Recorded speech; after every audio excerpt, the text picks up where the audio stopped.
साल था 1916। भारत में आज़ादी की लड़ाई एक नए जोश, एक नई आवाज़ के साथ आगे बढ़ रही थी। और वो आवाज़ थी स्वशासन की, यानी अपने देश पर अपने राज की। तो चलिए आज समझते हैं भारत के इसी होम रूल मूवमेंट को। एक बहुत ही सीधा सा सवाल है, अपने घर पर अपना राज, इसका आखिर मतलब क्या होता है? ये सुनने में जितना आसान लगता है, उतना ही पावरफुल आइडिया था ये।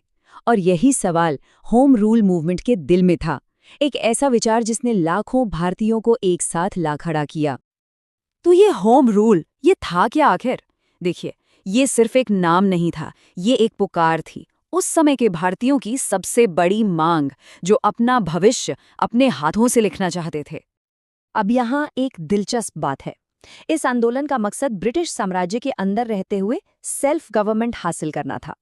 यानी उस स्टेज पर यह पूरी तरह से आज़ादी की मांग नहीं थी, बल्कि ये एक ऐसी स्वायत्तता की मांग थी जहां भारतीय अपने देश के मामले खुद संभाल सके। तो इस लक्ष्य को हकीकत में बदलने का प्लान क्या था? इसके कुछ खास मकसद थे। पहला, सरकारी इदारों में भारतीयों की भागीदारी बढ़ाई जाए। दूसरा, कानूनों में सुधार हों। और शायद सबसे जरूरी, आम लोगों को उनके पॉलिटिकल राइट्स के बारे में जागरूक किया जाए। अब देखिए, कोई भी बड़ा आंदोलन लीडर्स के बिना तो चलता नहीं, और होम रूल मूवमेंट की खासियत ये थी कि इसे दो बड़े नेताओं ने एक ही समय पर अपने अपने संगठनों के जरिए आगे बढ़ाया। एक तरफ थे बाल गंगाधर तिलक, जिन्होंने अप्रैल 1916 में बेलगाम से अपनी लीग शुरू की। उनका काम मुख्य रूप से महाराष्ट्र और कर्नाटक जैसे इलाकों पर फोकस था। और दूसरी तरफ थी एनी बेसेंट, जिन्होंने कुछ महीने बाद सितंबर 1916 में मद्रास से अपनी लीग की शुरुआत की, और उनका प्रभाव बाकी पूरे भारत पर था। तो दो अलग संगठन, अलग अलग इलाके, पर लक्ष्य एक ही।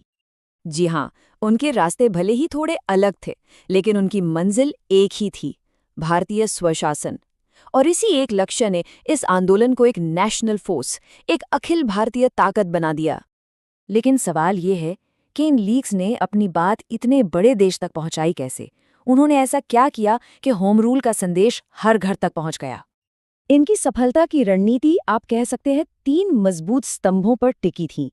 पहला तो था तिलक और बेसेंट का करिश्माई नेतृत्व, जो लोगों को इंस्पायर करता था। दूसरा, उनके प्रभावशाली अखबार, जो उनकी आवाज बने। और तीसरा, बड़े पैमाने पर आम जनता को इस आंदोलन से जोड़ना। तिलक के जो अखबार थे, केसरी और मराठा, वो सिर्फ खबरें नहीं छापते थे, वो लोगों में राजनीतिक चेतना जगा रहे थे। उन्हें सेल्फ गवर्नमेंट के विचार से जोड़ने का एक शक्तिशाली जरिया बन गए थे। और ठीक उसी तरह एनी बेसेंट के अखबार न्यू इंडिया और कॉमनवेल्थ ने भी होम रूल के संदेश को देश के कोने कोने तक पहुंचाने में एक बहुत अहम भूमिका निभाई। तो ये जो मीडिया की रणनीति थी ना, यही इस पूरे आंदोलन की रीढ़ की हड्डी थी।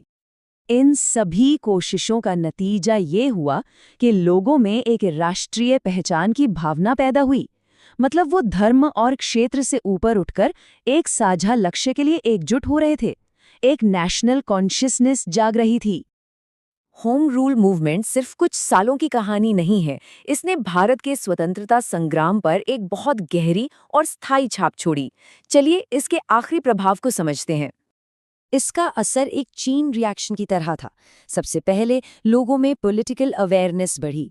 इस जागरूकता ने एक बड़ी भीड़ को आंदोलन से जोड़ा, और इस संगठित ताकत ने भविष्य के बड़े आंदोलनों के लिए एक मजबूत जमीन तैयार कर दी।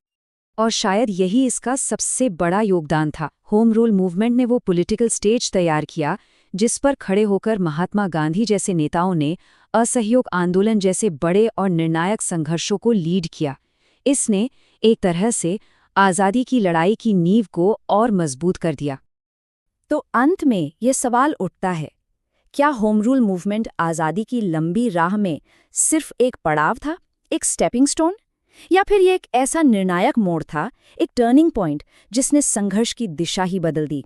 इसका जवाब ही इतिहास की हमारी समझ को